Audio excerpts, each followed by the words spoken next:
Chuck Schumer is taking over for Harry Reid as the leader of the Senate. He's been voted by the Democrats in the Senate to be their leader. So he is officially becoming the Senate minority leader. Chuck Schumer, very powerful position. Well, Chuck Schumer was on Fox News Sunday yesterday, and he said that as far as working with Donald Trump, okay, yeah, we'll work with him on some things, but there's some things we will not work with him on. He said, building a wall, forget it. Forget it. We'll block that. We'll fight tooth and nail.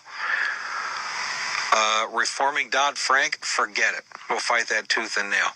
And repealing and replacing Obamacare, forget it.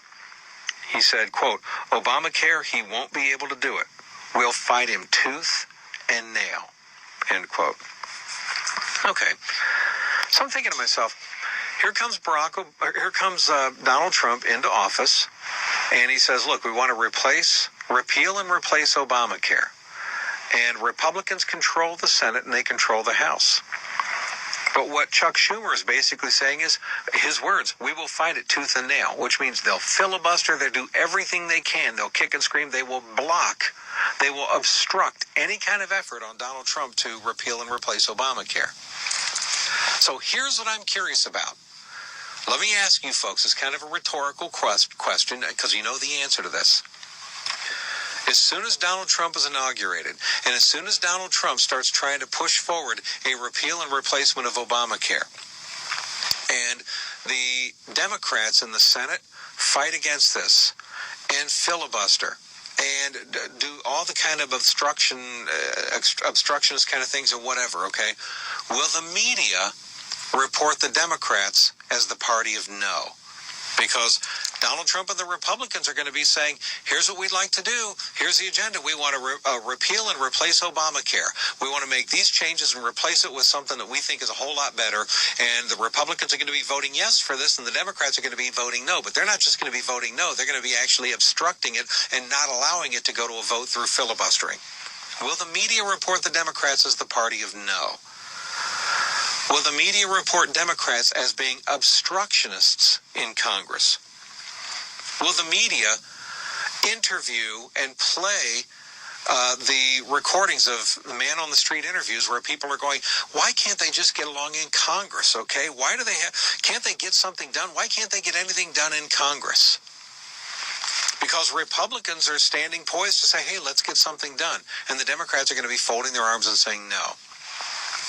I just want to remind everybody, when Barack Obama was president and Republicans were like, no, we're fighting this, all we heard was the Republicans are the party of no, and they're the obstructionists who are bringing gridlock to Washington, right? Oh, and by the way, it's just because Barack Obama was black. They threw that in for good measure. So now it's exactly reversed, folks. How will the media report this? Will the media report this as though Democrats are being obstructionists in the party of no? You know they're not going to do that, folks. You know what they're going to do? They're going to report this as though Donald Trump and the Republicans are being the bad guys who are trying to force their agenda down the throats of Democrats and the American people, right? The Republicans and Donald Trump are not willing to work with Democrats. They're trying to force their agenda on them. You know that's how this is going to be treated. And, of course, your liberal Democrat friends are going to claim there's no left-wing bias in the media. What are you talking about? Oh, that's the uphill battle, folks, that conservatives in Washington have to deal with in getting their message out. That's why I love the fact that Donald Trump uses Twitter. You know, a lot of people say, oh, Donald Trump should stop using Twitter. It's not very presidential. Well, stop and think about it a moment, folks. Why do you think the press regularly reports on Donald Trump's Twitter statements and goes after him to try to make him look unpresidential when he uses Twitter? Because the mainstream media can't stand the fact that Twitter is a vehicle where Donald Trump can bypass the mainstream media. See, usually how it works for a president to get their message out to millions and millions of people, typically how it works is that president has to talk to a reporter, give his quote to the reporter, and then depend on the reporter quoting it accurately in the papers or in the media, right? That's usually how it works. That's the traditional way. What Donald Trump says is, wait a minute, I have millions, tens of millions of Twitter followers. I don't need to go through the media. I'll bypass you guys, and I'll talk directly to the American people. I can communicate a statement to tens of millions of people via Twitter, and I don't have to depend on the media to accurately report it. I don't have to depend on the media to be willing to even report what I said. I can just do it myself and on the media. That's why they can't stand him using Twitter. All right, you're listening to The Bob Duco Show.